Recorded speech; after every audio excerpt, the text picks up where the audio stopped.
गोस्वामी तुलसीदास ने लिखा है, शास्त्र सुचिंतित पुण्य पुण्य देखिए, भूप सुसेवित वश नहीं लेखिए, राखिए यद्यपि नारी उर माही, युवती शास्त्र नृपति वश नहीं। सारे सदशास्त्र तत्वदर्शी महापुरुषों के द्वारा कहे गए, बाद में उसी श्रेणी के महात्माओं ने उसको लिपिबद्ध कराया। आज शास्त्र का अध्ययन बिना उन तत्वदर्शी महापुरुषों के सानिध्य के विद्वान करने लगे और विद्वान अपने बुद्धि विलास से उसका अर्थ शब्दार्थ निकालने लगे, जिससे आशय धीरे धीरे लुप्त होता चला गया। जैसे आप प्रमाण ले लें गीता, अक्सर लोग कहते हैं गीता में भगवान कृष्ण ने कहा अर्जुन से कि तुम मेरे ओम नाम वाले, एक अक्षर वाले मेरे ओम नाम का जप करो और मेरा ध्यान करो। लेकिन गीता में भगवान कृष्ण ने हिंदी में तो कहा नहीं है, संस्कृत में कहा है। ज़रा संस्कृत देखिए और हिंदी मिलाइए तो अंदाज लग जाता है कि विद्वानों ने बीच में कितनी भूल किया है। भगवान कृष्ण कहते हैं, ओम इत्येकाक्षर ब्रह्म व्याहरन् माम अनुस्मर। अर्जुन, यह एक अक्षर ब्रह्म ओम है, इसको तुम अपने व्यवहार में ले आओ, व्याहरण, और माम अनुस्मर, क्योंकि व्यवहार करने में कुछ असुविधाएं आएंगी, त्रुटियां आएंगी तो संभालता है सद्गुरु। इसलिए सद्गुरु कृष्ण कहते हैं माम अनुस्मर, पीछे पीछे मेरा स्मरण बनाए रखो। अब प्रश्न आता है कि कृष्ण तो कह रहे हैं कि ये अक्षर ब्रह्म है ओम, और आप अक्षर और अखंड ब्रह्म का खंड करके उसको ओम कर देते हो। ये विद्वानों का अगर बुद्धि विलास नहीं है तो बाकी क्या है। कृष्ण कहते हैं ओम इति अक्षर ब्रह्म, इति माने यह, ओम को ओम इशारा कर रहे हैं कि ओम यह अक्षर ब्रह्म है। वो नहीं कह रहे हैं कि ये नाम है, इसका तुम व्यवहार करो, जपने को नहीं कह रहे हैं।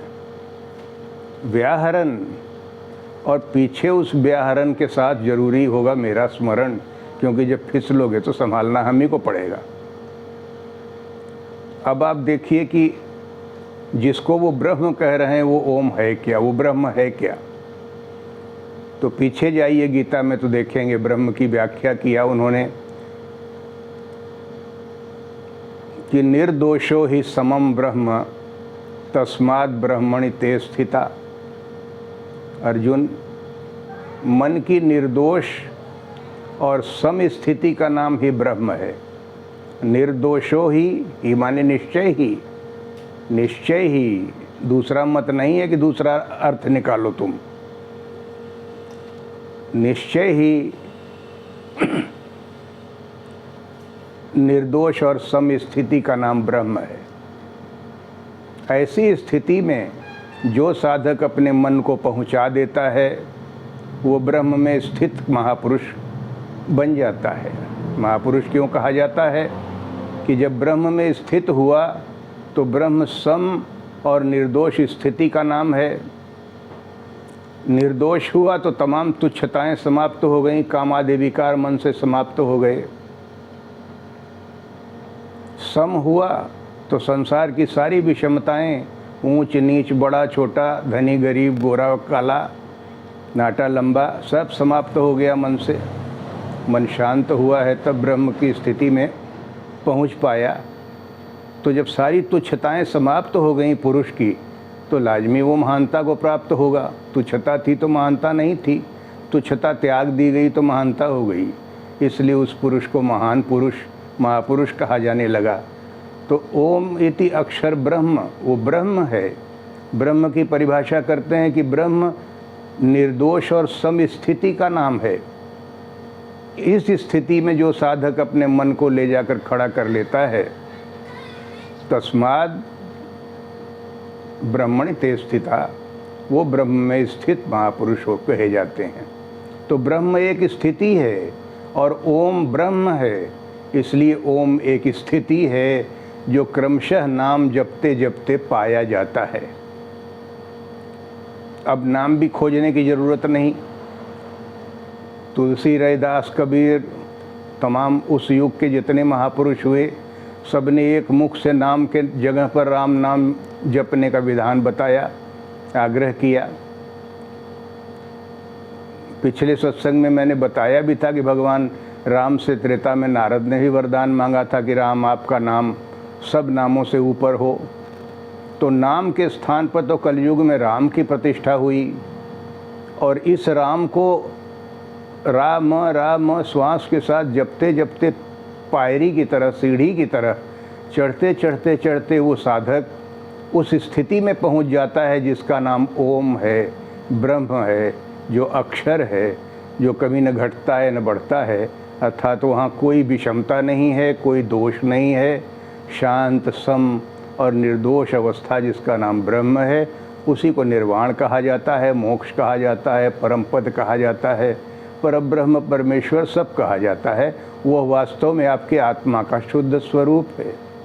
अब इस आशय को यदि महापुरुषों से प्राप्त नहीं करोगे और विद्वानों के बताए हुए अर्थ को लेकर के नाम जपने लगोगे, तो जो नाम है ही नहीं उसको जप के नाम का जपने वाला फल कैसे पाओगे।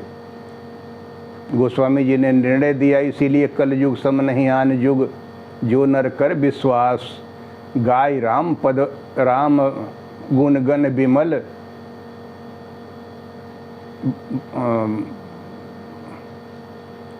गाय राम गुणगण विमल भवतर बिनहि प्रयास।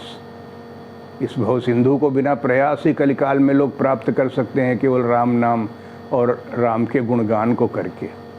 तो जपने का नाम निर्धारित रूप से सारे महापुरुषों ने एक मत हो के कहा राम, और आज विविध नामों को पकड़ पकड़ के पता नहीं कहाँ से ये जागृति आती जा रही। कोई सोहम जपा लेता है, कोई ओम जपा लेता है, कोई कुछ। अरे जो स्थिति है उसको तो जप के सीढ़ी चढ़ के ही छत पर पहुँचोगे ना। छत छत छत छत जपने से आंगन में खड़ा हुआ व्यक्ति छत पर तो पहुँच नहीं जाएगा।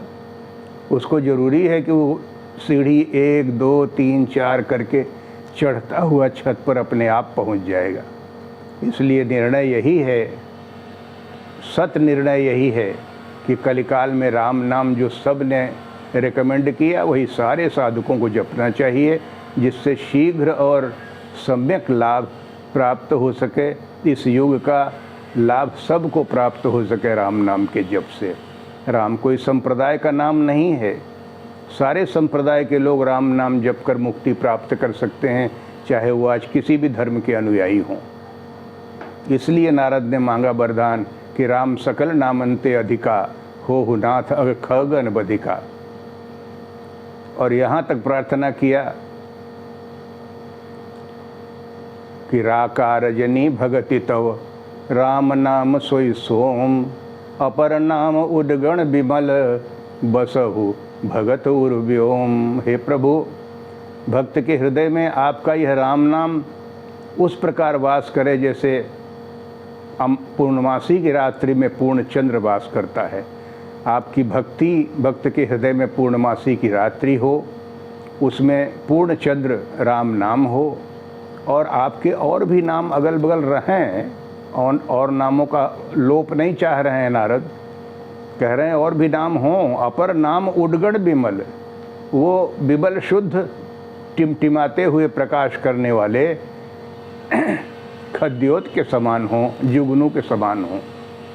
बने रहें, लगे रहें साथ साथ, लेकिन जो मुख्य लाभ देने वाला नाम आपका हो वो आज के बाद से, अर्थात उस त्रेता के बाद से द्वापर और कलयुग में पूर्ण फल देने वाला यह राम नाम ही हो। हरि ओम।